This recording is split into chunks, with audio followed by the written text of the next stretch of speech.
The morning Edgar Talbot signed the papers to sell the Talbot Ranch. A stranger's wagon wheel cracked clean in half on the main road running through the edge of his property, and it changed every single thing that followed. Edgar had made up his mind 3 weeks prior, standing in the empty kitchen of the house his father had built board by board in 1858, looking at the peeling wallpaper, and the cracked window glass, and the dust that had settled over every surface like a thin gray quilt. His mother had been gone 6 years, his father too. The ranch hands had drifted away one by one as the money dried up and the cattle herd dwindled, and the land itself seemed to grow tired and thirsty under the relentless Wyoming sun. He was 31 years old and he was done. He was going to sell the whole operation to the Harlan Land Company out of Cheyenne, take whatever they offered him, and head west to California, maybe Seattle if his legs carried him that far. He had heard there was work up in the Pacific Northwest, good work, honest work that did not require a man to watch everything his family had built slowly crumble to nothing.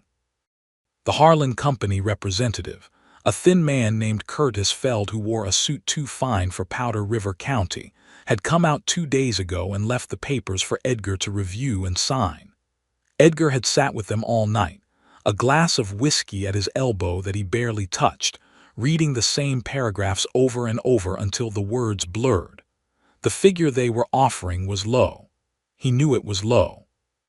But it was enough to get him started somewhere new, and starting somewhere new was the only thing he had left to want. He had signed them that morning, folded them into the inside pocket of his coat, and gone out to saddle his horse to ride the 4 miles into town to file them with the land office. He had just come out of the barn, leading his roan gelding, Buck, by the reins, when he heard it. The sound of a wagon in trouble comes before you see the trouble itself. There is a particular rattling groan that wooden wheel spokes make when something has gone badly wrong, and then there is the sharp crack that sounds almost like a rifle shot, and then the terrible lurching sound of a loaded wagon dropping suddenly on one side. Edgar heard all 3 of those sounds in quick succession from the direction of the main road, followed by a woman's voice crying out in alarm, not screaming, not the sound of injury, but a sharp exclamation of someone who has just lost control of a situation and knows it immediately. He was up on Buck and moving before he had consciously decided to go.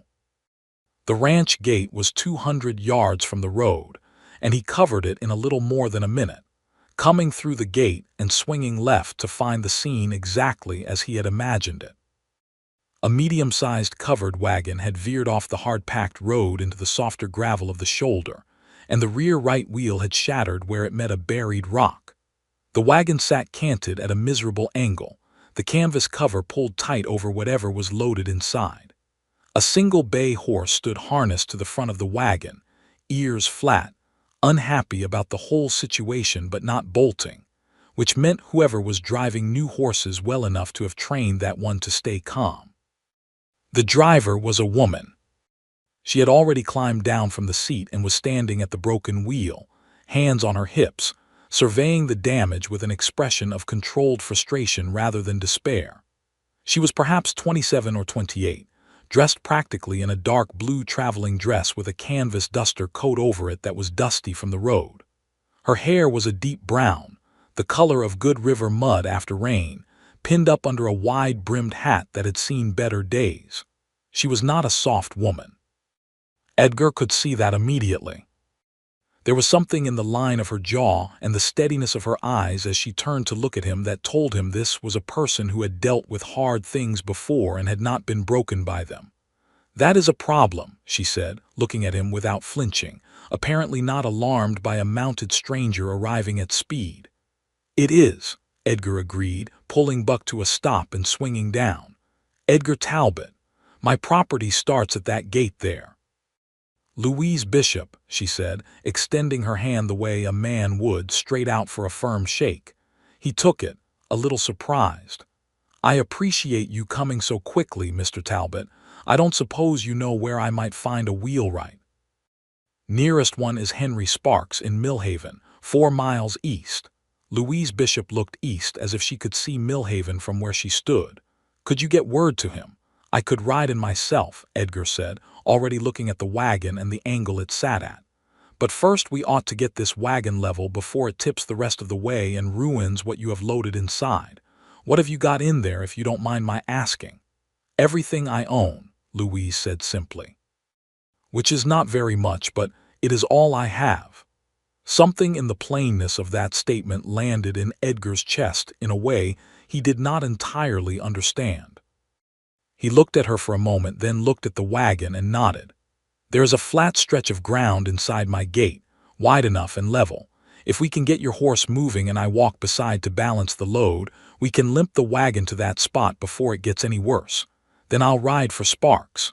Louise considered this for perhaps 3 seconds. She was not the kind of woman who deliberated endlessly. He would learn that later, but she also was not impulsive.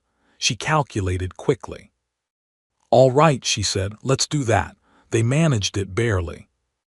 The broken wheel scraped and ground against the gravel, but Edgar put his shoulder against the high side of the wagon and walked it through the gate, while Louise guided the bay horse, speaking to it in a low, steady voice that kept the animal calm through the whole grinding ordeal. By the time they got the wagon parked on the flat ground near the barn, Edgar's shirt was soaked through with effort, and his right shoulder ached from the sustained pressure of holding the wagon level. Louise thanked him without making a fuss of it, which he appreciated. Excessive gratitude made him uncomfortable. "I'll ride for Sparks," he said, wiping his face with his bandana. "It'll be 2 hours at least before he can get out here, maybe 3. You are welcome to water your horse at the trough and wait in the shade." "Thank you," Louise said. She was already walking around to look at the back of the wagon, checking on whatever was inside. "I hope I'm not delaying you from somewhere." Edgar glanced at the folded papers in the inside pocket of his coat. "Nothing that can't wait," he said. He rode into Millhaven at a canter, found Henry Sparks at his shop, explained the situation, and arranged for the wheelwright to come out that afternoon with a replacement wheel. While he was in town, he also, almost without thinking about it, stopped at the general store and bought a small paper sack of coffee beans, because the pot at the ranch house had been empty for 2 days and he had not bothered to restock it, and now he found himself thinking about having something decent to offer a guest when he returned. It was a small thing. He thought almost nothing of it at the time. When he got back to the ranch, Louise Bishop had done something he had not expected. She had found the outdoor water pump near the barn and was using it to fill not just the trough for her horse, but also the empty rain barrel near the side of the house that had sat dry since the previous autumn. She was working with the methodical efficiency of someone who spotted what needed doing and simply did it without being asked. "You do not have to do that," Edgar said, unsaddling Buck. "I know," Louise said. "But your barrel was empty and this pump works fine. Seemed wasteful not to." Edgar looked at her. "How do you know my rain barrel was meant to collect water?" "I grew up on a ranch in Colorado," she said. "Garfield County. I know what a rain barrel is for." He went inside and started the coffee and came back out to find her sitting on the flat top rail of the fence near the barn, not idly, but with her eyes moving carefully over the property, taking in the house and the fields and the distant line of fence posts that marked the eastern boundary of the Talbot land. There was something assessing about her gaze, not greedy or calculating, but the look of someone who understood land and was in the habit of reading it. Edgar brought her a cup of coffee when it was ready, and she wrapped her hands around it and thanked him with a small nod. They stood in a comfortable silence for a moment, which surprised him. Silence with strangers usually felt like something that needed to be filled. This did not. "Where are you headed?" he asked. "Millhaven," she said. "My cousin Vera wrote to me 6 months ago, said she and her husband had a boarding house there and that I could come and work it with them. It seemed like the right move at the time." Seemed. Edgar caught the past tense. Louise looked at her coffee cup. "Vera's husband passed away in February. Fever." Vera wrote again last month to say she was going to close the boarding house and go back east to her family in Ohio. The letter reached me after I had already sold everything and packed the wagon. She said it without self-pity, just as a sequence of events. So Millhaven is where I am going, but I am not entirely certain what I am going to do when I get there. Edgar was quiet for a moment. I am sorry about your cousin's husband. Thank you. He was a good man. She took a sip of coffee. This is very good, by the way. Freshly bought, Edgar admitted. Something in her eyes told him she understood he had bought it because of her presence, and something in the small smile that followed told him she found that charming rather than presumptuous. Henry Sparks arrived at 2:30 with his wagon and a new wheel. He was a stocky, efficient man who did not waste words, and he had the broken wheel off, and the new one fitted within an hour while Edgar and Louise stood nearby and talked. They talked the way people sometimes do when conversation comes easily and naturally, moving from topic to topic without forcing it. She asked him about the ranch, and he told her about it honestly, about his father building it, about the years of good cattle runs, about the slow decline since his father's illness had taken him away from the work and then taken him away from the world entirely. He did not tell her about the papers in his coat pocket. He was not sure why he withheld that particular piece of information. It was not deception exactly. He simply did not bring it up.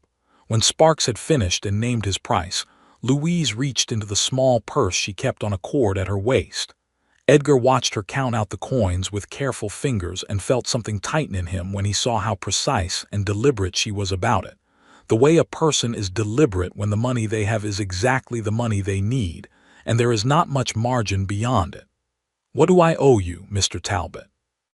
she asked when Sparks had driven away. "Nothing," Edgar said. "I don't take charity." "It isn't charity. You filled my rain barrel." She looked at him steadily. "A rain barrel is not worth the time you spent riding into town and the space on your property and standing here while Mr. Sparks worked." "Call it good neighborly conduct, then," Edgar said. "I have not had a reason to practice it in a while. Let me have this one." Louise held his gaze for a long beat. Then the corner of her mouth moved, just barely. "All right," she said. "Thank you, Mr. Talbot." She climbed up onto the wagon seat, gathered the reins, and then paused. "It was a pleasure to meet you," she said. "I hope things go well for you here." She clicked to the bay horse and the wagon moved forward back toward the road. Edgar stood at his gate and watched her go, and for a long moment after the wagon had disappeared around the curve in the road, he stayed exactly where he was, his hands in his coat pockets, his fingers resting on the folded papers that were going to change his life. He did not ride into town to file them that day. The next morning he told himself he would go in the afternoon. In the afternoon he told himself there was no urgent deadline and he would go the following day. By the third day he had stopped telling himself anything specific, and had simply put the papers on the kitchen table and walked around them as if they were a sleeping animal he did not want to disturb. He was not a man who examined his own emotions with any great care or frequency, but even he could not entirely escape the awareness that something had shifted in him. He found himself thinking about Louise Bishop at odd moments, about the way she had said "everything I own," which is not very much, but it is all I have, about the way she had filled his rain barrel without being asked, about the directness of her gaze and the steadiness she carried herself with, the kind of steadiness that is not hardness but is something better, a deep quiet strength that has been earned rather than assumed. On the fourth day after her arrival, he saddled Buck and rode into Millhaven. He told himself he was going to file the papers. He did not file the papers.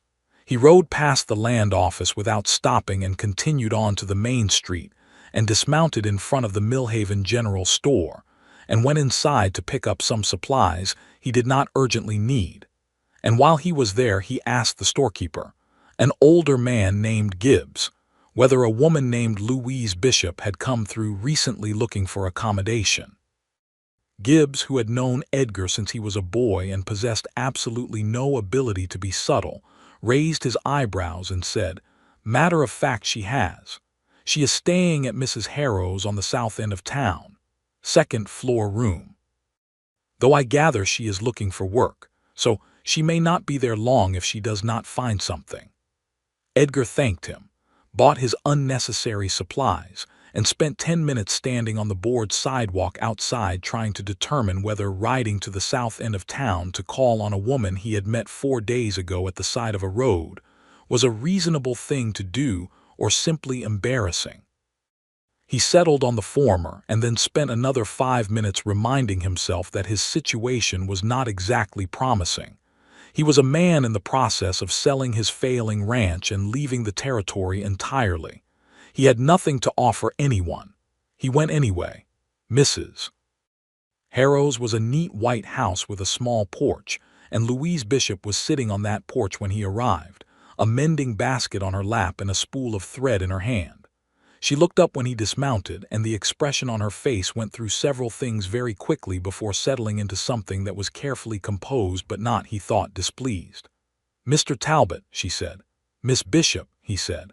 "I was in town for supplies. I thought I would see how you had settled." "That's kind of you." She set down the shirt she had been mending. "Sit down if you'd like." He sat in the other chair on the porch and hung his hat on his knee, and they talked for the better part of an hour. He told her more about the ranch, and this time, carefully and sideways, she began to ask questions about it that went deeper than polite interest. She asked about the water situation, whether the creek that ran along the north boundary still ran in dry summers, and whether the grazing land on the eastern section got good winter sun. They were knowledgeable questions, the questions of someone who understood ranch operations. "You said you grew up on a ranch in Colorado," Edgar said. "Did you work it?" "My father did," Louise said. "My mother died when I was 9. It was just my father and me and 2 ranch hands after that. I worked it as much as any of them." She looked out at the main street for a moment. "My father sold it when I was 23, had an offer he thought was fair, and he was tired. He moved into town and worked at the feed store until he passed last year. I'm sorry. We had good years," she said. "Long ones on the ranch. Those I don't regret." Edgar looked down at his hat. "What brought you to Wyoming, besides the plans that fell through with your cousin?"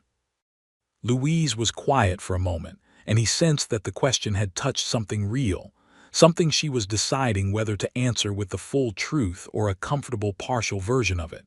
She chose the full truth. "After my father died, I was working as a seamstress in Rifle, Colorado. Good work, honest work, but I was inside all day with fabric and thread, and I could feel myself getting smaller. I grew up outdoors. I grew up knowing what the morning smells like before the rest of the world wakes up. I missed it. My cousin's letter felt like a door opening." She paused. "The door turned out to be painted on a wall, but I am still glad I walked toward it." Edgar was looking at her when she said that last sentence, and she was looking back at him, and the space between them on that small porch felt both very short and very significant at the same time. He rode home that evening feeling something he had not felt in a long time. Not happiness exactly, not yet. More like the possibility of happiness, which is its own kind of feeling and perhaps the more powerful one, because it still contains everything it could be rather than the smaller portion of what it actually is. The papers sat on the kitchen table when he walked inside. He picked them up, looked at them for a long moment, and then put them in the top drawer of the desk in his father's old study and closed the drawer. He was not done thinking yet. He needed more time to think. That was all. He went back to Millhaven 2 days later, and then again 2 days after that. Each time he brought a reason that was transparent enough to be almost amusing. Supplies once. A question about the road condition east of the county line once. A piece of mending his own shirt collar that needed a woman's skilled hand. Though he was embarrassed enough about that last one that he nearly turned around twice on the way. Louise took the shirt, looked at it, and looked at him with an expression that told him she knew perfectly well why he was really there, and mended the collar in 5 minutes while they drank coffee on Mrs. Harrow's porch, and handed it back to him warm from her hands. On the 5th visit, which was now more than 2 weeks after they had first met, He arrived to find Mrs. Harrow herself on the porch instead of Louise, and the older woman informed him that Miss Bishop had taken a job helping at the Millhaven Mercantile, stocking shelves and handling books in the morning hours, and that she would not be back until early afternoon. Edgar thanked Mrs. Harrow and went to the Mercantile. Louise was behind the counter, writing in a ledger with careful, precise handwriting. She looked up when he came in, and this time she did not bother to compose her expression before he could read it. She looked pleased to see him, straightforwardly and simply pleased, and he felt that like a hand pressed warm against his chest. "I hear you found work," he said. "3 mornings a week," she confirmed. "Mr. Gilly needed someone who could manage accounts, and he found out I could. It helps with Mrs. Harrow's rent." Edgar leaned against the counter. He had been thinking on the ride in about what he wanted to say to her, and he had not found a satisfactory arrangement of words, so he was going to have to improvise. He was not naturally a man of flowery speech. He was direct by nature, which sometimes worked against him and sometimes he hoped for him. "I want to ask you something," he said. Louise set down her pen and gave him her full attention. "There is a lot that needs doing at the ranch," he said. "The east fence line needs repair along 3 sections. The root cellar needs restocking before summer gets fully underway. The kitchen garden has been sitting empty for 2 years, and it ought to have something growing in it before the season runs too long. I have a horse that needs gentling before she's fit to ride." He stopped and looked at her. "I know that is a list of problems and not a particularly attractive picture. But I am also aware that you are a woman who knows ranch work, and who is spending her mornings doing account books in a mercantile when she would rather be outdoors. So I am asking whether you would come out and help me, as a paid hand, a fair wage." Louise was quiet for a moment. He could not entirely read her expression, and that was unusual. "How long?" she asked. "As long as you are willing," he said, "and as long as the work holds." Louise looked at him for several more seconds, and then she looked down at the ledger in front of her and straightened the pen in its holder and looked back up at him. "I will speak to Mr. Gilly about keeping my mornings here," she said, "and I will come to the ranch in the afternoons, but I want one thing understood before I agree." "What is that?" "I am not a woman who works for wages and also for other things unstated," she said, meeting his eyes steadily. "I need to know that what you are offering is exactly what you said it is. Work, a fair wage, nothing else with strings attached." It was a direct question asked with complete dignity, and it deserved a direct answer. "That is exactly what I am offering," Edgar said. "You have my word, and if at any point you feel otherwise, you tell me and you stop coming, and I will have failed to keep my word, which is not something I intend to do." Louise held his gaze for one more moment, measuring, and then nodded. "Then yes," she said, "I will come." She came the following afternoon, and the one after that, and the ones after that. The work between them was real from the beginning, which surprised Edgar slightly, though it should not have. He had said she was coming to work, and she came to work. She arrived each day on her bay horse, wearing canvas work trousers she had apparently acquired in town, and looking perfectly at ease in them, her hair braided and pinned. And she rolled up her sleeves and asked where she was needed, and then went and did the thing with the quiet competence of someone who had been doing ranch work since before she could fully reach the top of a fence post. The east fence line took them 4 afternoons to repair properly. They worked side by side, Edgar setting posts and stretching wire while Louise tamped soil around the bases and tested each section with her weight when it was done. She did not chatter while she worked, but she was not silent either. She talked when there was something worth saying, and the things she said were usually worth hearing. On the 3rd afternoon of fence work, while they were eating their midday meal sitting on the top rail with the wide expanse of the Talbot land spread out before them and the mountains blue and clear in the distance, Louise said, "This is good land." "It was," Edgar said. "It still is," she said. "It has not gone anywhere, the land. It has just been resting." He looked at her profile, the straight line of her nose and the particular way she held her jaw, and he said, "Do you think land can come back from being neglected?" She turned and looked at him. I think most things can come back if the right attention is paid to them at the right time. She was talking about the land. She might have been talking about other things. He was not entirely sure, and he found that uncertainty not uncomfortable but rather electric, the way the air feels before a lightning storm. Louise began to stay for supper on the days she came to the ranch. This was Edgar's doing initially. He would start something cooking in the mid-afternoon and she would smell it from wherever she was working. And by the time the light shifted toward evening, they were both inside, eating at the kitchen table, and it was the most natural thing in the world. She was a good cook, much better than he was, and she began taking over the supper preparation on the days she came while he finished up whatever outdoor work they had not completed. Coming inside to the smell of something proper cooking, and to find her moving around the kitchen with her sleeves still rolled up, and her braid loosening slightly from its pins at the end of the day, was an experience Edgar would carry in his memory for the rest of his life. They talked at supper the way people talk when they are getting to know each other at the best possible pace, not rushing, not retreating, just going forward steadily like a good horse at an easy walk. She told him about her childhood in Colorado, the ranch in Garfield County, where she had learned to ride before she could read. The winter when she was 12 and the snow came so hard and fast that they lost 14 head of cattle in 3 days, and her father had sat at the table with his head in his hands, and she had put her small hand on his shoulder without knowing what else to do. She told him about the small, sharp grief of growing up female in a world that had complicated feelings about what a woman who loved outdoor work and animals, and the smell of turned earth was supposed to do with those loves. She told him about the seamstress years in Rifle with a frankness that included both the pride she took in the work and the quiet suffocation she had felt. Edgar told her things in return.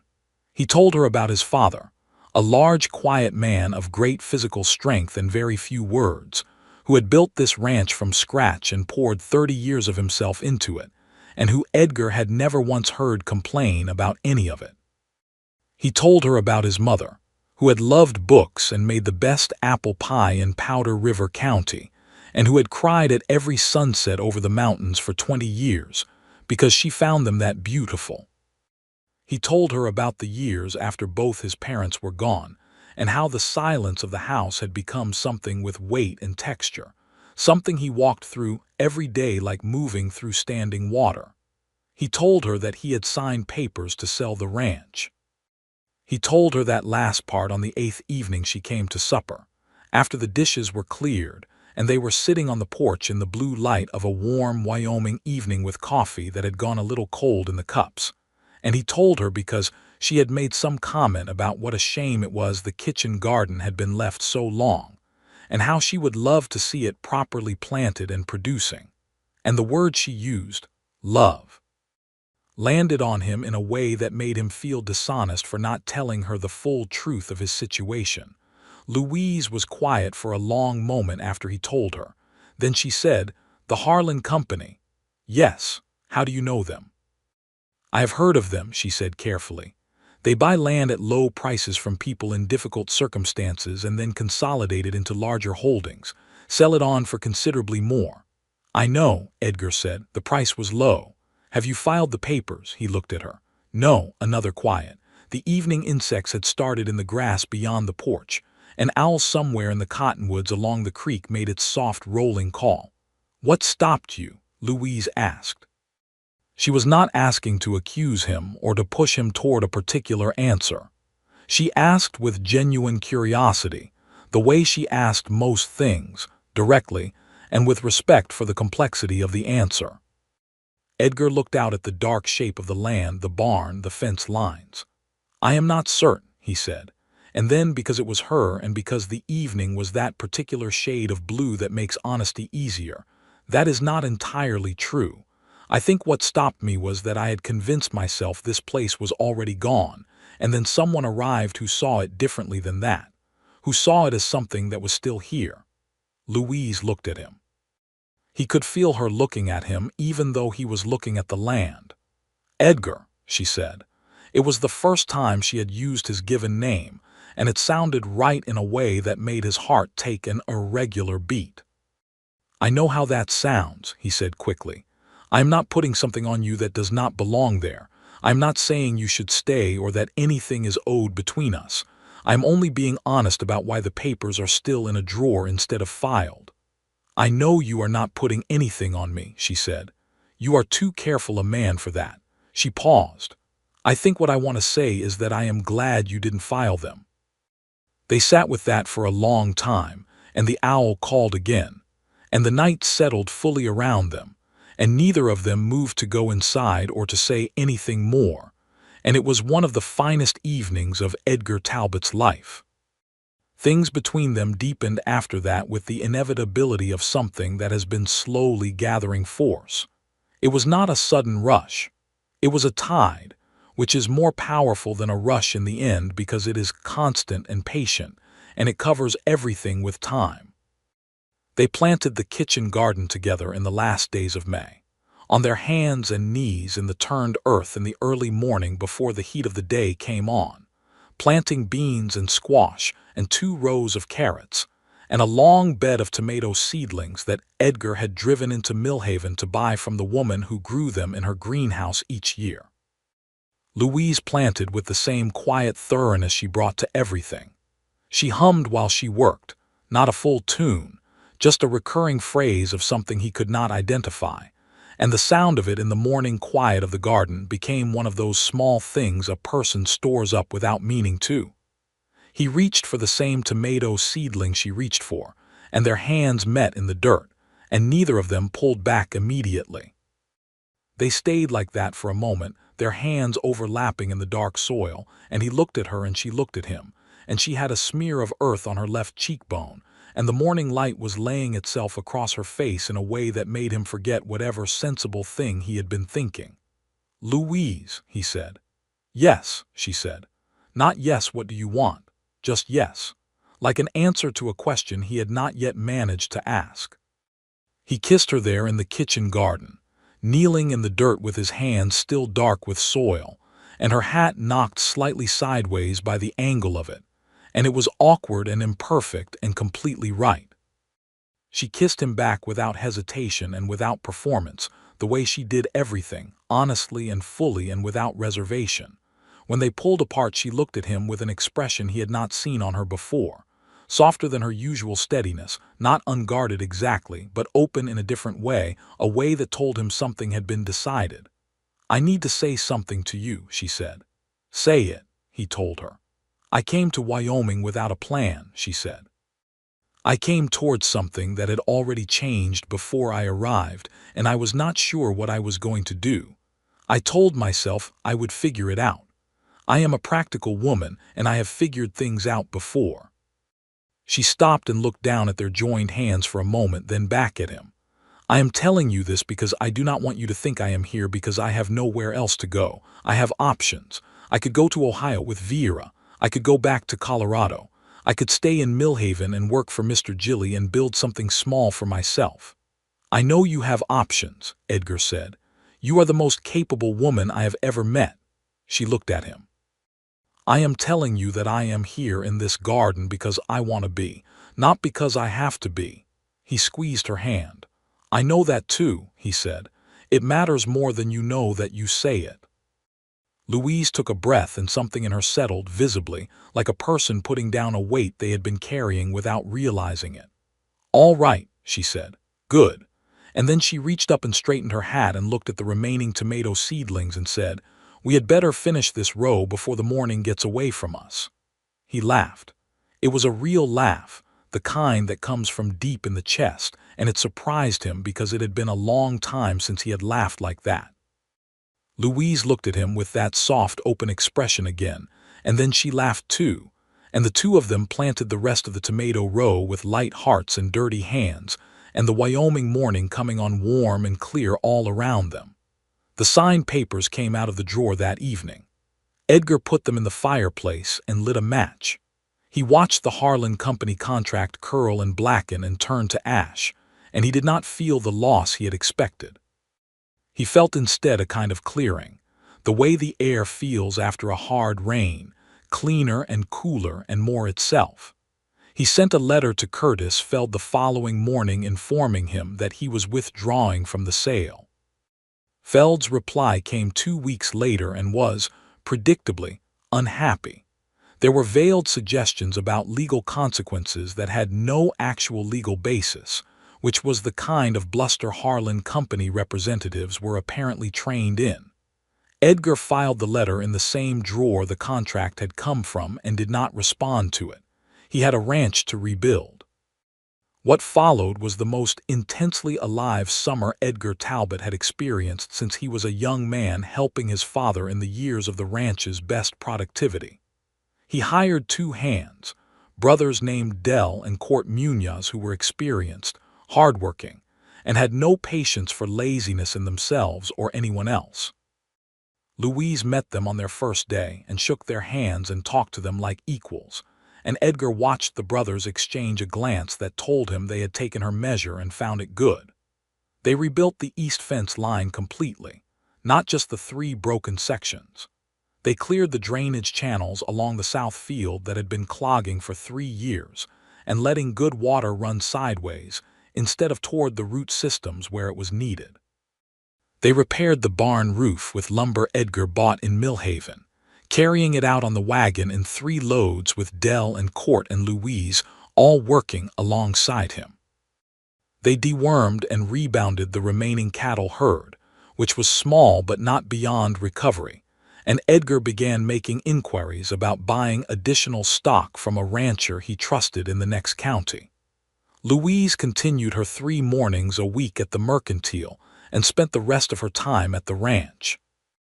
It was Mrs. Harrow who, with the cheerful directness of a woman who has watched many things from her porch over the years, said to Louise one afternoon in July, "My dear, you ride out there every day and come back in the evening. It seems like you are putting a great deal of yourself into that ranch." "I suppose I am," Louise said. "And Mr. Talbot, Mrs. Harrow asked with a particular tone. Louise smiled without answering directly, which was all the answer Mrs. Harrow needed. The first time Edgar told Louise he loved her, it was not a planned moment. It was a Tuesday evening in late July. They had spent the afternoon sorting through the old tack room at the back of the barn, organizing and cleaning and throwing out what was beyond repair, and they had found, tucked behind a broken saddle tree in the corner, a small crate of his mother's things that must have been stored there years ago and forgotten. Books, mostly. A few letters in careful handwriting. A small portrait in a wooden frame of his parents in the early years of the ranch, both of them very young, standing in front of the original house that had been the smaller of the 2 structures on the property before his father had built the main house. Edgar had sat down on an overturned crate and looked at the portrait for a long time without speaking. Louise sat beside him and looked at it too. "They look happy," she said quietly. "They were," Edgar said, "most of the time. It was hard work and there were hard years, but they chose each other and they chose this place, and I never once doubted that they were glad of both choices." He ran his thumb across the edge of the frame. "I think that is the thing that has been missing for me these past years, not the cattle numbers or the fence condition, the choosing, having someone to choose things with." Louise was quiet beside him. He could feel the warmth of her shoulder against his. "I love you," he said. He said it looking at the portrait, and then he turned and looked at her. "I want you to know that with no obligation attached to it. I am not saying it to press you toward anything. I am saying it because it is true, and because I think you deserve to know true things." Louise looked at him with those steady dark eyes, and her expression was the fullest he had ever seen it, all the composure and the strength and the steadiness present in it, but also something new, something warm and unguarded that she was not trying to hide. "I love you too, Edgar," she said. "I have for a while. I was waiting to be sure you knew what you meant by it before I said it back." He took her hand in his and looked at her, and the weight of the past 2 years, the loss and the silence and the slow grinding defeat of it all, felt very far away. Outside the barn, the summer evening was gold and long, and the kitchen garden they had planted together was growing abundantly, and the mountains held the last light in their snow-touched peaks, and everything was exactly where it was supposed to be. He asked her to marry him in August, on the porch after supper, with the fireflies just starting in the low grass beyond the fence and the evening star visible in the western sky. He had not bought a ring because he had not known what she would want and he did not want to presume, and he told her so, and she told him she did not need a ring, and that if he wanted to give her something as a token he could let her pick out the curtain fabric for the kitchen window because the current ones were genuinely terrible, and he laughed so hard at that answer that he had to put his forehead against her shoulder for a moment to recover. "Is that a yes?" he asked. "Yes, Edgar," she said. "That is a yes." They were married in September by the circuit minister who came through Millhaven twice a year, a broad-shouldered man named Reverend Cole who had a good voice and a kind manner. The ceremony took place at the ranch, on the flat ground in front of the house, with Dell and Court Munoz and Mr. Gibbs from the general store and Mrs. Harrow and Mr. Gilly from the mercantile all attending, and the kitchen garden green and heavy, with the end of the summers growing behind them. Louise wore a dress she had made herself over the preceding 3 weeks, a deep blue-gray wool blend that was simple and elegant and suited her exactly, and she had woven small dried wildflowers into her braided hair. Edgar wore his best suit, which was not very fancy but was clean and well-pressed, and he had polished his boots to a degree they had possibly never achieved before and likely would not again. He stood at the front and watched her walk toward him across the grass with the mountains behind her and the blue Wyoming sky above everything, and he thought that, whatever had brought him to the brink of selling this land and leaving, he would spend the rest of his life grateful that a wagon wheel had broken at exactly the right moment on exactly the right stretch of road. The Reverend said the words. Edgar and Louise said the words back.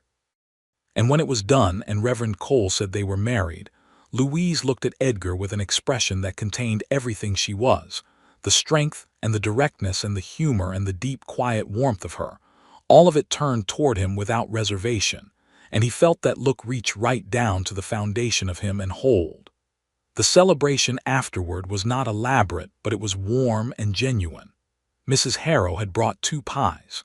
Mr. Gibbs had contributed a bottle of good whiskey. Dell and Court had been persuaded by Louise to bring their guitars, and it turned out both of them played well enough that by evening everyone present had danced at least once, including Mr. Gilly, who was 62 and moved with surprising agility. When the guests had gone and the last wagon had rolled back toward the road in the early moonlight, Edgar and Louise stood together on the porch of the ranch house that was now properly theirs together, and the evening was very still and very clear. "Happy?" he asked. "Enormously," she said, leaning against his side. "You?" "I cannot think of a word large enough," he said. She turned and looked up at him. "Try." He looked at the land, the dark grass and the fence lines and the barn and the garden, and then at her. "Home," he said. "That is the word." Louise was quiet for a moment and then she nodded. "Yes," she said. "That is exactly the right word." The first autumn of their marriage was a working one, which suited them both. There was a great deal still to be rebuilt, and they threw themselves into it with the combined energy of 2 people who had both been working hard in isolation for too long, and who had now discovered the multiplying effect of working alongside someone who matched you. Edgar bought 12 additional head of cattle from the rancher in the next county in October, sturdy animals that integrated well with the existing small herd. He and Dell and Court drove them back over 2 days, camping one night on the trail, and when he came home dusty and tired from the drive, Louise had supper on the stove and the kitchen warm and the new curtain fabric she had picked out in Millhaven already hung on the window, a practical dark green that somehow made the whole kitchen look better, and he stood in the doorway for a moment, just taking in the fact that this was his life now. Louise had been busy herself during the 2 days he was gone. She had ridden into Millhaven and come back with a small package from the agricultural supply man, seeds for the following year's garden, an expanded selection, and she had sat at the kitchen table in the evenings and made careful plans for the spring planting in the journal she used for such things. She had also, with characteristic practicality, identified a problem with the root cellar drainage that he had missed and had spoken to Court about beginning the repair before the ground froze. "You hired Court to fix my root cellar while I was away," Edgar said, not displeased, just registering the full scope of her. "I hired Court to fix our root cellar," Louise corrected.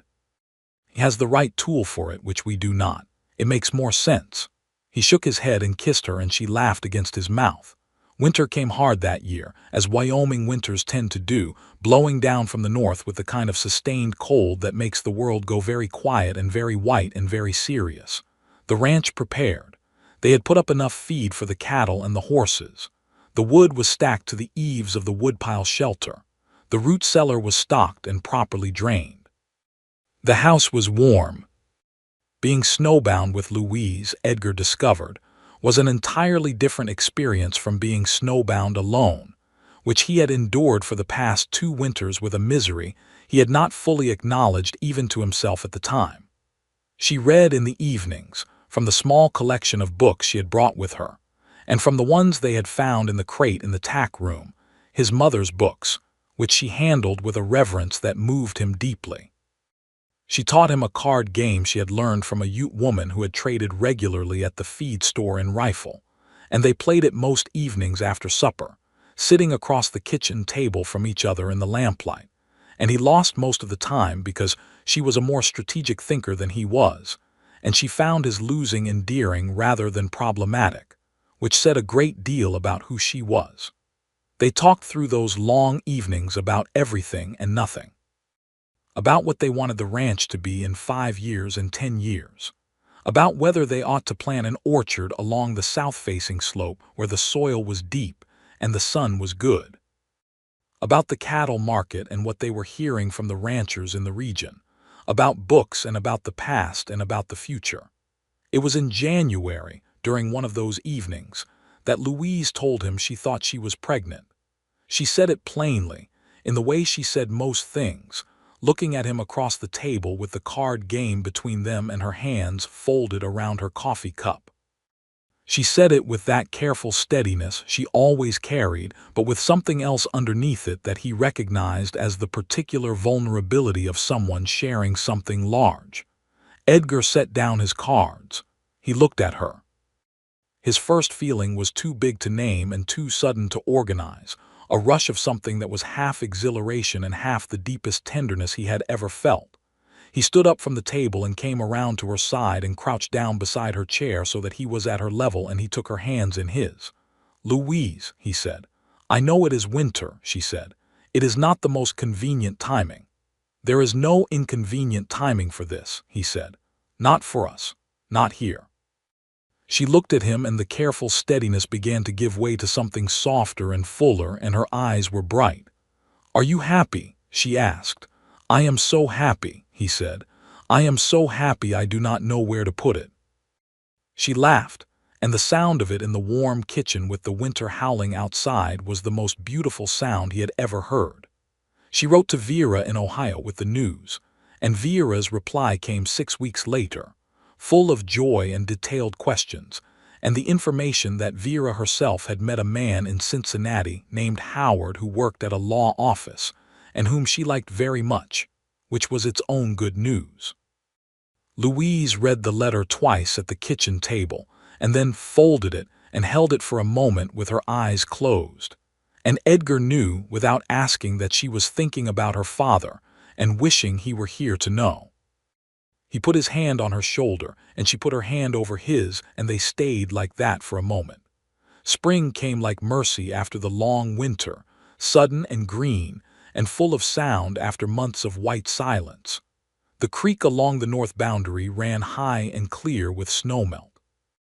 The garden beds thawed, and Louise was out in them as soon as the ground was workable, planning and planting with the expanded seed selection she had ordered. And Edgar worked alongside her on the weekends and evenings, while Dell and Court handled the stock and the fence work that came with the thaw.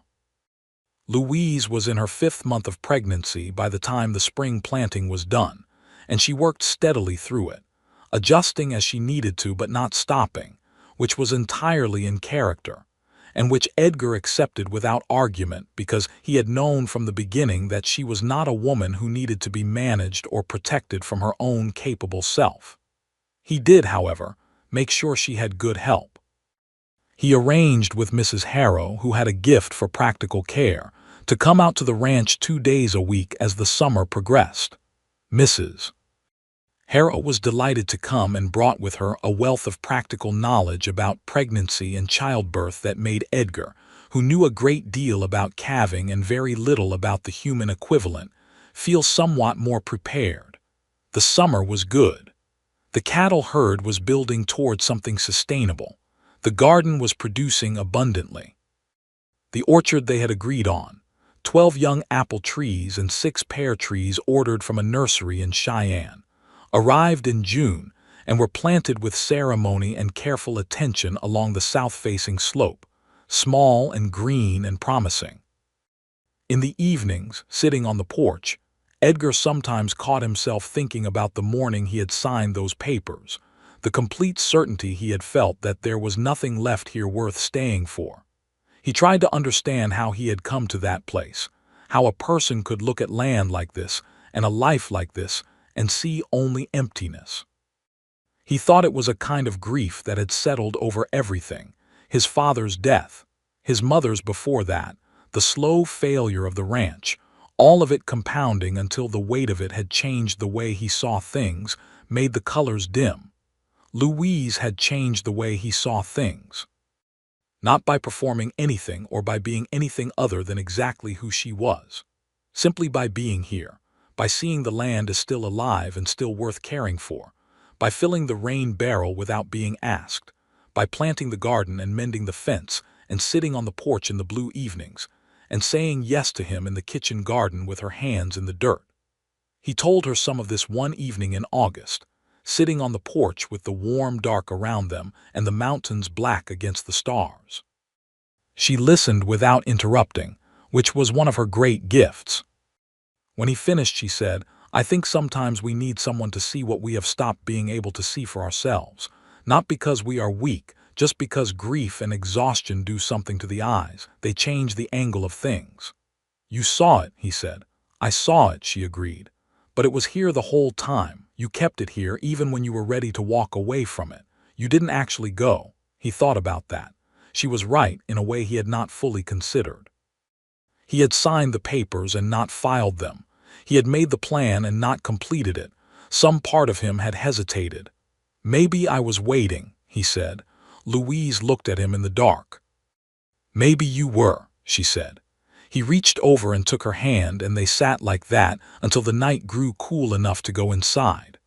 Their son was born on a bright October morning in 1884, delivered by Dr. Whitfield, who had ridden out from Millhaven in the early hours when it became clear the time was coming.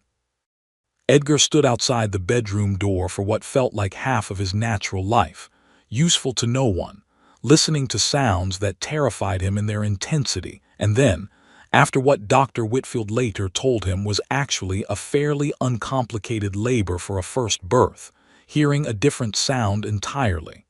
The sound of a baby crying. He went very still when he heard it. His hands were shaking. He had not realized they were shaking. Mrs. Harrow came out and found him leaning against the wall with his hat pressed to his chest, and told him it was a boy and that Louise was tired but well, and that he could go in. The room was quiet when he went in, the early morning light coming through the green curtains Louise had chosen, and Louise was in the bed with her hair loose and her face tired but her eyes clear and open, and there was a wrapped bundle in her arms that was making small, uncertain sounds. Edgar sat on the edge of the bed and looked at his wife and his son, and could not speak for a moment. "He has your ears," Louise said, and her voice was rough with exhaustion but warm with something vast. "Poor child," Edgar managed. Louise laughed softly. She shifted the bundle and held it toward him, and Edgar took his son into his arms for the first time with the careful, terrified reverence of a man holding something more important than anything he has ever held before.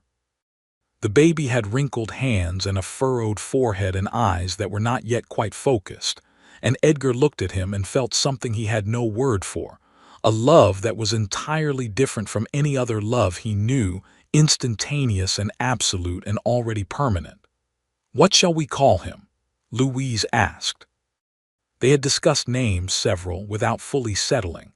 Edgar looked at the baby in his arms and said, "William, for my father if you are willing." Louise looked at him with soft eyes. "I think that is right," she said.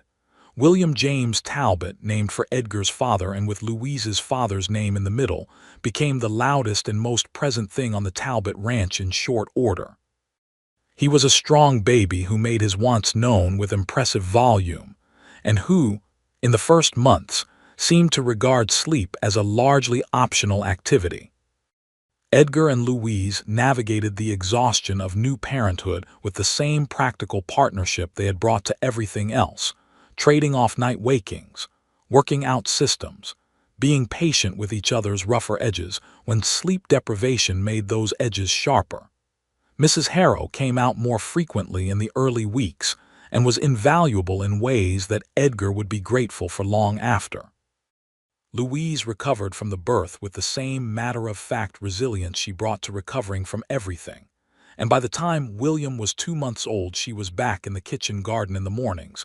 While William slept in the basket she kept near the garden gate, close enough to hear and reach in moments. The ranch continued to grow. By the following spring, Edgar had nearly doubled the cattle herd and was beginning to see the operation stabilize in a way it had not in years. Dell and Court Munoz were full-time hands now, reliable and good. They had the rhythm of the place in their bones. Edgar trusted them completely. The orchard was growing. Small and still young, the apple and pear trees were putting out real growth now, and Louise kept careful notes on each tree's progress in her journal, which had expanded to 3 volumes and constituted the most thorough record of the Talbot Ranch's revival that existed anywhere.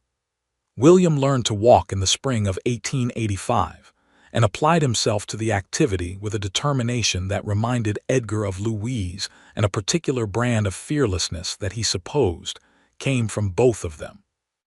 He walked into the furniture, into the fence posts, into the legs of the horses in the paddock, and got up each time with an expression of interest rather than distress and tried again immediately. Louise watched him from the porch step one afternoon, this small, sturdy person who was half of her and half of Edgar, and something in her expression was so full and so complete that Edgar, coming up behind her, stopped and just looked at her for a moment before she heard him. He bent and kissed the top of her head and she leaned back against him, and they watched their son walk purposefully toward the chicken coop with his hands out for balance. "I have been thinking," Louise said. "That is never a quiet statement from you," Edgar said. "What are you thinking about?" "The Henderson place," she said. "East of our boundary, 200 acres. Henderson is moving to Laramie to be near his daughter. He mentioned to Court last week that he might be open to offers." Edgar was quiet for a moment, considering. 200 acres adjacent to the eastern boundary, a creek that ran through it that would link to the drainage system they had spent 2 years improving. "That would make us a real operation," he said. "That is what I was thinking," Louise said. "If the spring cattle sales go as I am expecting them to, based on the numbers, we have enough set aside for a fair offer." Edgar put his chin on the top of her head and thought about it. 2 years ago he had been ready to give away what he had. Now they were talking about expanding it. "Write up the numbers," he said. "Let me see them." She had the numbers written up that evening, precise and clear in her careful handwriting, and they went over them together at the kitchen table after William was in bed, moving figures around the page, debating projections, questioning assumptions. It was one of his favorite kinds of evenings. 2 people who trusted each other's minds working through something real together. They made an offer on the Henderson land in June. Henderson accepted it. The deed for the expanded Talbot Ranch was signed on a Tuesday morning at the land office in Millhaven, the same land office Edgar had ridden past without stopping more than 2 years ago, the signed Harlan Company papers in his coat pocket. He stood at the counter and put his name on a very different kind of document this time, and felt the full weight of the contrast. Louise was beside him when he signed, William on her hip playing with the fringe of her coat, and she put her own hand over his on the pen just for a moment before he lifted it from the page. Not directing him, just there with him, a shared moment at a shared decision.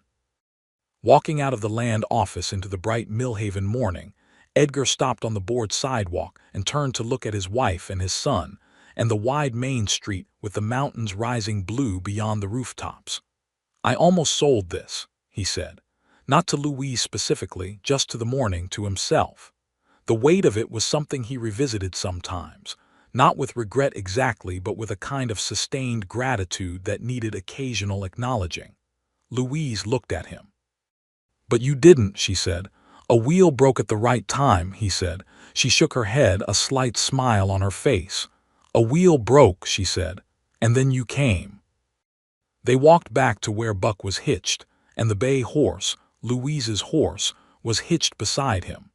They had long since named the bay Clem, a name William had contributed in his particular phonetic fashion, and which had stuck because nothing else they tried afterward sounded right. Edgar lifted William up to ride in front of him on Buck's broad back, which was William's greatest joy in life at 14 months, and Louise swung up onto Clem with the ease she had always had on horseback, and they rode home to the ranch together. The autumn of that year brought the apple tree's first real fruit, still young trees and still small apples, but real ones, firm and tart and unmistakably there. Louise picked them one September afternoon with William toddling among the grass beneath the trees, examining windfalls with intense concentration, and brought a basket of them inside to the kitchen. She made apple butter, the first batch from the Talbot orchard, and put it up in jars that sat in a row on the kitchen shelf with their lids sealed and their contents glowing amber in the afternoon light, and the kitchen smelled of apples and spice, and the particular sweetness of good things made from scratch.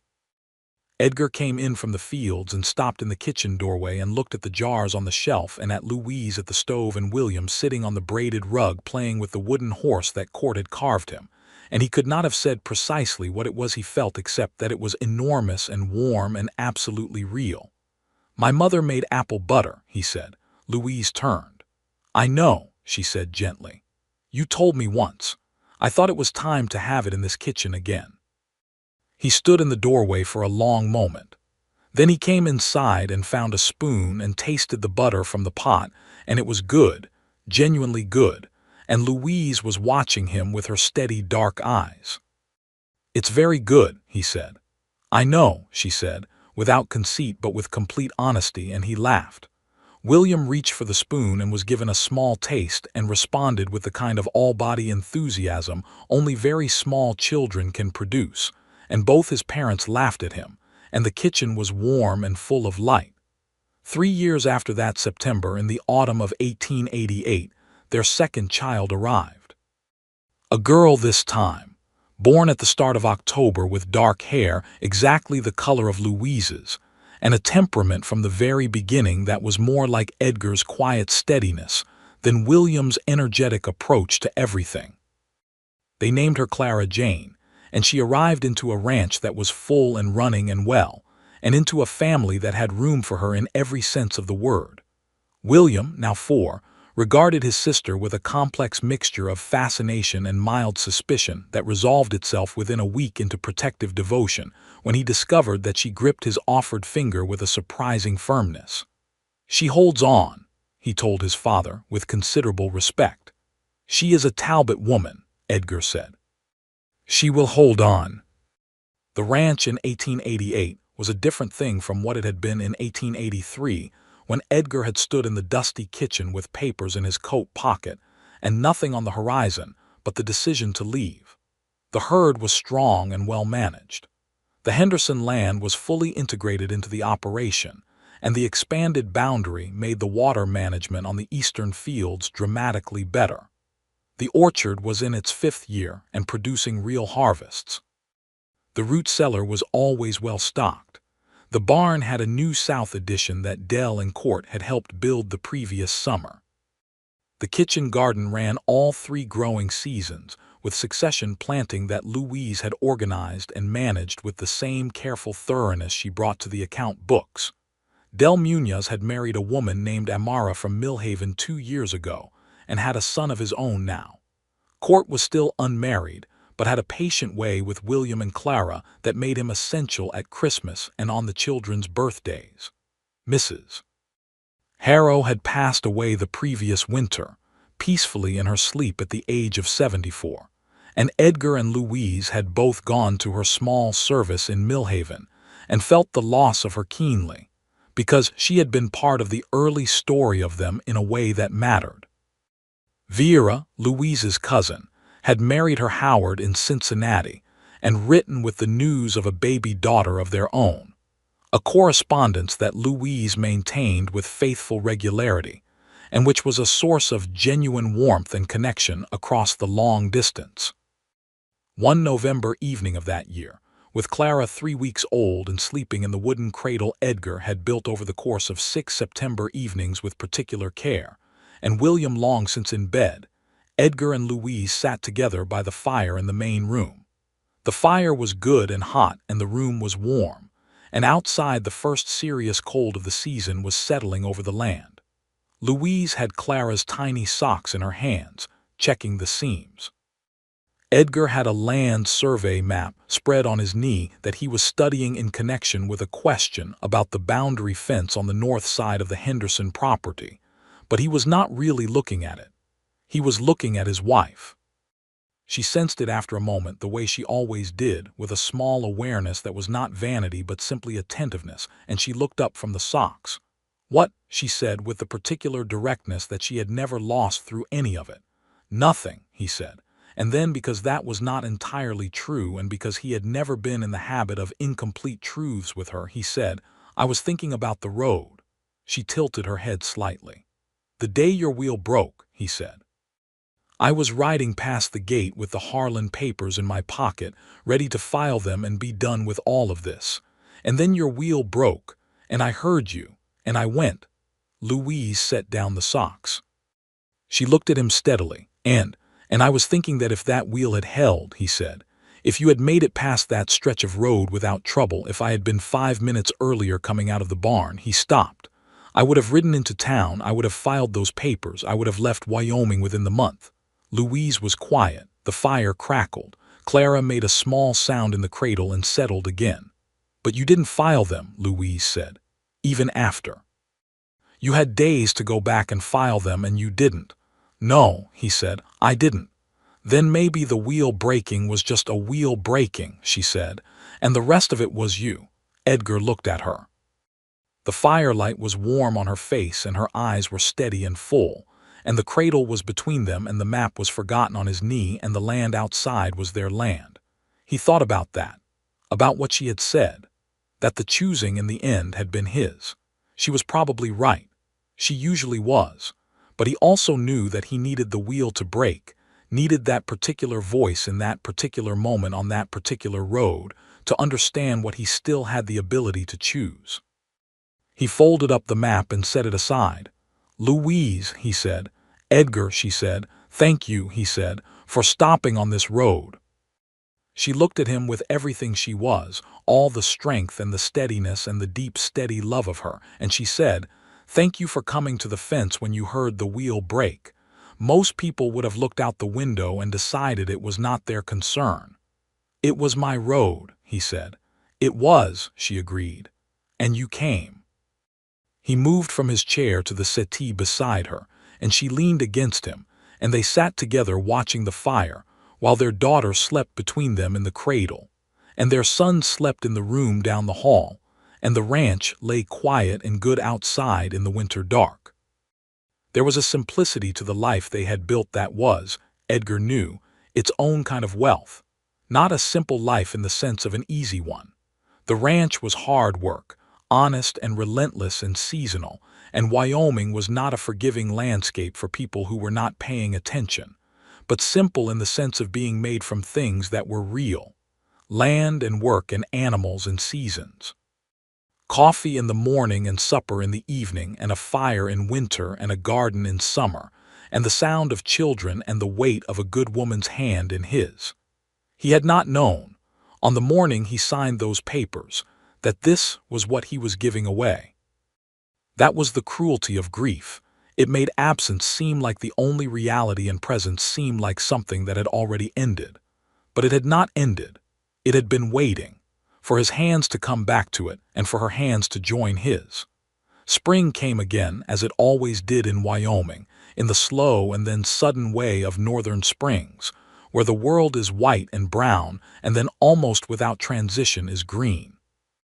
William turned 5 in March and received from court a foal's halter and the promise that he would be allowed to help with the new foal's gentling, which occupied his imagination for weeks beforehand and his reality fully when the foal arrived in April. A filly with a dish face and a bold eye that William immediately named Penny because of the reddish color of her coat. Louise watched her son in the paddock with the young horse one April afternoon, patient and careful in a way that was remarkable for a 5-year-old, moving slowly and letting the filly come to him rather than chasing her. And she said to Edgar, standing beside her at the paddock rail, "He has a gift for this." "He learned from the best," Edgar said, which made Louise shake her head slightly in the way she did when she was pleased but did not want to perform the pleasure. Clara, from her blanket on the grass near the fence, was watching everything with the focused gaze she had already developed and which suggested she was taking notes for future reference. The years that followed were years of building, deepening, adding. The ranch grew in managed and sustainable ways. Edgar and Louise made decisions together at the kitchen table with the account books between them, arguing occasionally, which was not a problem but a sign of two people who both had minds and used them, and always arriving somewhere better than either of them would have reached alone.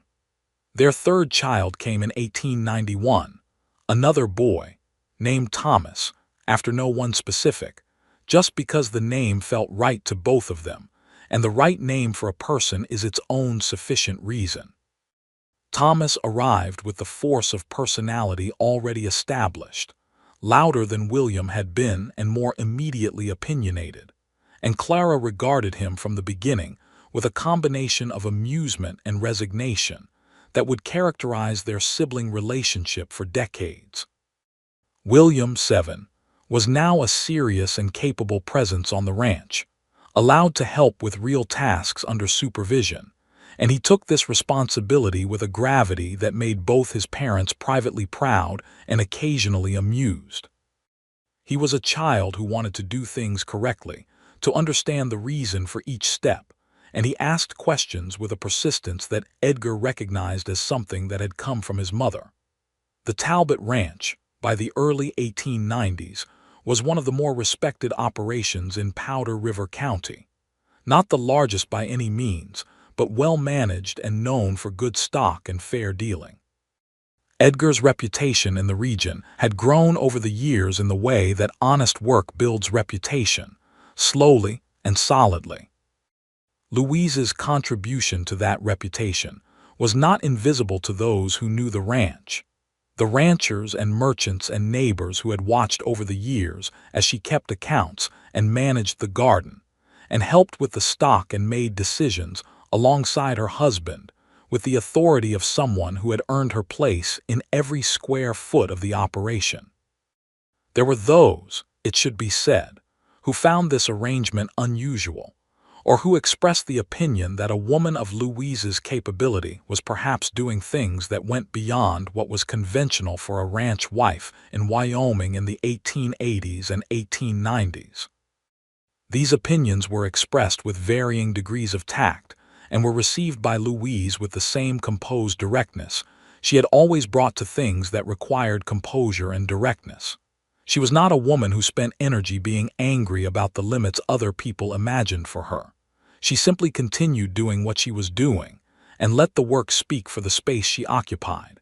Edgar, for his part, had never thought of it as unusual. She was his partner in the full sense of the word. Everything the ranch had become was as much hers as his, and he said so plainly to anyone who raised the subject, which tended to end the conversation. By the time Thomas was walking, and the orchard was producing enough fruit for Louise to make apple butter to sell through the Millhaven Mercantile, in addition to stocking their own shelves, and William was helping with real fence work on summer mornings, the Talbot Ranch felt complete in a way that had nothing to do with size or profit, and everything to do with the particular rightness of a life that has been built with intention and love. One evening in the autumn of 1892, Edgar found Louise sitting on the porch after supper with the 3 children in various states of tiredness around her. Thomas asleep against her side. Clara reading with the determined concentration she brought to everything. William watching the last of the sunset with an expression of private thought. The mountains were doing what they always did at that hour, holding the last of the light in their heights while the valley went dark below, and the air smelled of apple harvest from the orchard and the particular dry grass smell of late Wyoming autumn. Edgar came out and sat beside his wife, and she shifted Thomas's sleeping weight slightly to make room, and he settled into the familiar shape of the evening, this porch, this sky, this family. "You know," he said quietly, not wanting to disturb Thomas or pull Clara from her book or William from his thoughts. "What?" Louise said softly. "I think about that morning often," he said, "when I was going to leave, and I always arrive at the same thought." She looked at him. "What thought?" "That I was not leaving because I wanted to go," he said. "I was leaving because I did not know how to stay. There is a difference, and you taught me the difference, not by instruction. Just by being here and being yourself, and making this place feel like something worth staying in." Louise held his gaze for a long moment in the quiet autumn evening, with their children around them and the mountains going dark in the distance, and the orchard they had planted together thick with the last of the season's fruit. "You already knew how to stay," she said. "The papers were in your pocket for weeks." He smiled. "The papers were in my pocket for weeks," he agreed. She took his hand on the armrest between them and laced her fingers through his, in the unhurried way of people who have been reaching for each other's hands long enough that the gesture is completely natural. Clara looked up from her book long enough to see her parents sitting together in the fading light and then looked back at her page. William turned from the mountains to glance at them and then turned back. Thomas slept on undisturbed. The porch held them all. The sun finished its descent, and the stars came out one by one over the Wyoming dark, and the Talbot Ranch lay quiet and good under them. The cattle settled, the horses in the barn, the garden done for the season and already planned for the next, the orchard trees standing their patient rows, the fence lines solid and maintained, the house warm and lit and full of everything that a man who had once been ready to walk away from all of it had chosen instead to stay and build. Edgar Talbot had planned to sell the ranch and leave. And then Louise Bishop had arrived on a broken wheel on a summer road, and had filled his rain barrel without being asked, and had looked at his neglected land with eyes that saw what it still was rather than what it had stopped being, and had come to work in the afternoons and stayed for supper, and planted his garden and mended his fence, and told him plainly that she loved him.